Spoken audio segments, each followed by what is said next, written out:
Have you ever ended the day with your legs so swollen that you feel like you can't even fit into your pants? Have varicose veins suddenly appeared, and does it scare you that they might get worse?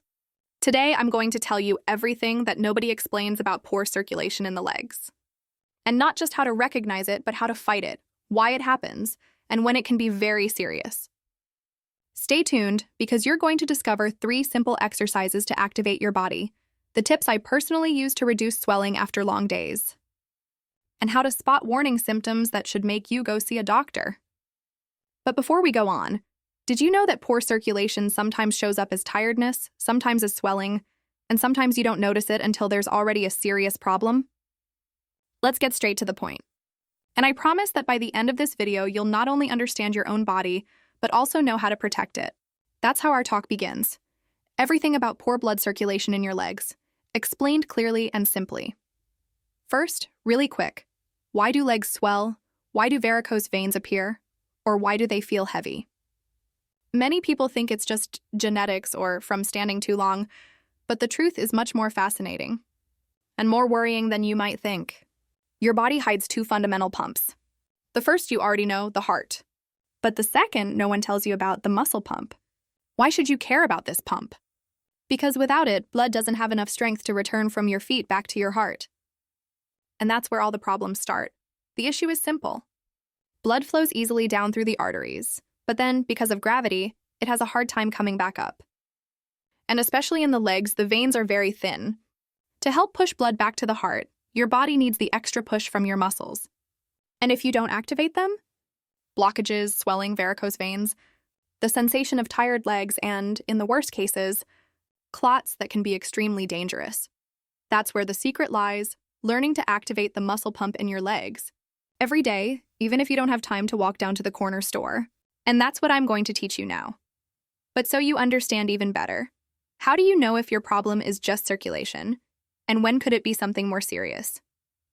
Many times, just by looking at your legs, you can find the answer. If you see purple veins, spider veins, swollen ankles at the end of the day, especially after standing or sitting, you might be in the venous poor circulation group. But watch out. It's not always that simple. Did you know that something as common as swollen feet can also be an urgent message from your heart? Don't go anywhere, because after the tips and exercises, I'll tell you the 4 key warning signs so you don't confuse normal poor circulation with heart problems, kidney issues, infections, or even clots. No scaremongering, just the right information to take care of your life. Ready to start? Let's begin with the practical. How to activate the muscle pump and reduce pressure in your legs with ultra-simple exercises that anyone can do, even if you don't leave the house or feel like moving. Exercise 1. The most basic and powerful, sit down, or better. Half lie down if you can. Stretch out your legs and make this double movement, feet down as if you were pressing a pedal. Then pull your insteps up towards you as if you wanted to touch your shins with your toes. Alternate, down, up, up. 15 to 20 times, repeat 2 or 3 times a day. You'll feel your calves activate, and believe it or not, each contraction is a mini pump that helps blood return to your heart. Want to boost it even more? Add toe movements. Stretch and bend your toes forward and back, as if you were riding in the air with your feet. This also activates the small muscles and helps blood drainage. Second exercise, something you can do while lying down. Raise your legs, it could be on top of a chair, the back of the sofa, or just in the air, and bend and extend them several times. If you make circles with your ankles, even better. You activate venous return and prevent blood from pooling that causes that annoying leg tiredness. Third trick, when sleeping, use a pillow under your legs. Why? Because if your ankles are higher than your heart, the blood drains naturally. After days when your legs feel like cement pillars, this little gesture will change your night and even the next morning. But don't go yet, because there are still tips that multiply the effect of these exercises, and above all, speed up your recovery if you already have swelling or varicose veins. Surprised that one of the most damaging mistakes for circulation is tight clothing? Not just tight leggings or slim jeans. Anything that tightens your thighs or pelvis compresses the veins, reduces drainage, and causes blood to pool. So yes, that fashion can cost you. Second tip, don't stay still for too long. You work in a lab, you're a healthcare worker, security staff, spend many hours on your feet. Doesn't matter. Every 1-2 hours, get up, stretch your legs, move around, or pretend you're standing on tiptoe several times. If you're forced to be sitting, don't cross your legs for a long time because this cuts off venous return. Keep changing position, stretch, bend, move your ankles.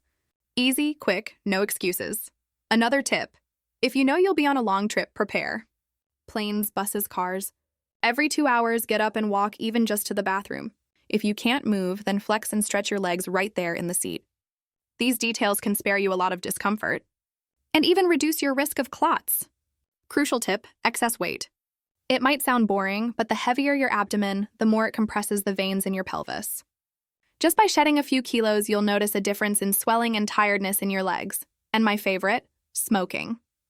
Many people think it only affects the lungs. Wrong. Smoking damages your veins and arteries.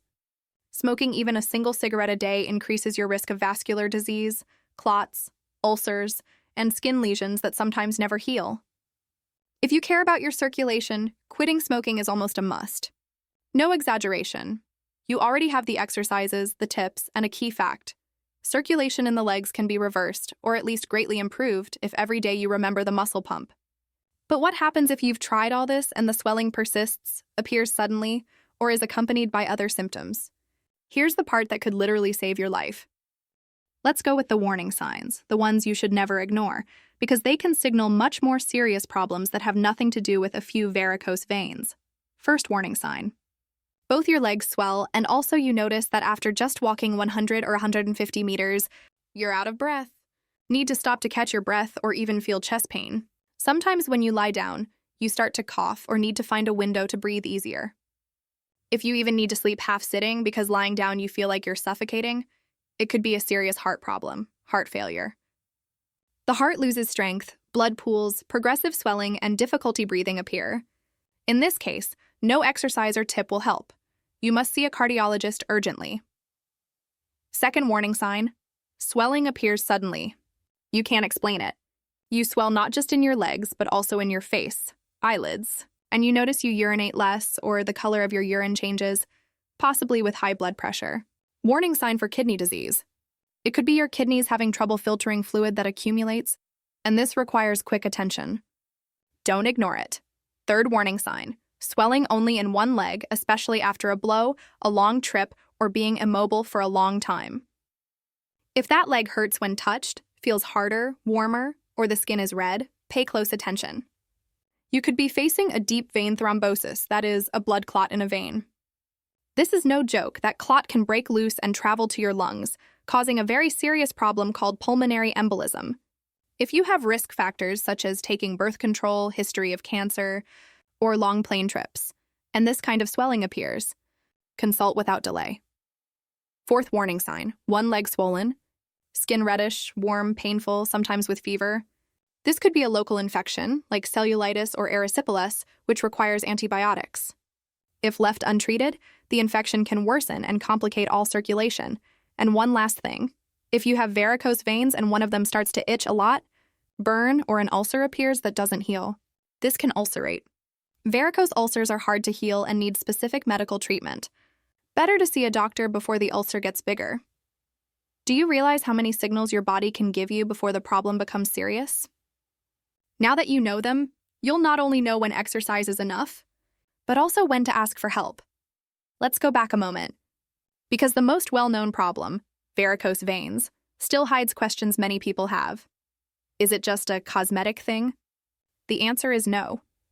Varicose veins reflect a weakness in the veins that, besides looking unsightly, can cause fatigue, heaviness, nighttime cramps, and sometimes even ulcers or clots. Preventing them is fundamental, yes, but you can also stop them from progressing even once they're present. In fact, the key is in your daily routine. Activate the muscle pump several times. Change positions, don't wear tight clothing, sleep with your legs elevated, control your weight, and crucially, quit smoking.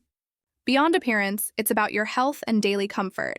Trust me, there is nothing worse than resigning yourself to living with swollen legs. Today, even if you don't make it to the gym or the park, you can start by moving your toes, raising and lowering your feet, using a pillow in bed, stretching your legs during a work break. You don't need time, money, or equipment.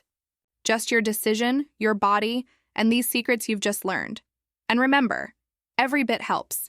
Even if you just start with small things, your circulation will thank you. You'll feel your legs less heavy. You'll see swelling take longer to appear, and maybe, if you're consistent, even those spider veins and fine varicose veins will decrease. If you've made it this far, you've gotten the complete toolbox to improve circulation in your legs. Now you know which exercises to do, which mistakes to avoid, when to worry. And above all, you recognize the power the muscle pump has over your health. Remember, movement is life. Don't let gravity or a sedentary lifestyle trap you. Put these exercises into practice today. And if you ever get worried about swelling or varicose veins, come back to this video, review the warning symptoms, and consult without hesitation. This was everything about poor blood circulation in your legs. Clearer? Impossible. Thanks for staying until the end. If you found this useful, share this video with anyone who needs it. Subscribe for more tips like this and let me know in the comments if you want more advice about circulatory health. Don't leave without doing it. Today you unlock the secret of the muscle pump, the first step towards healthy, strong legs. The rest is up to you. Sending you a big hug and see you in the next video. Bye-bye!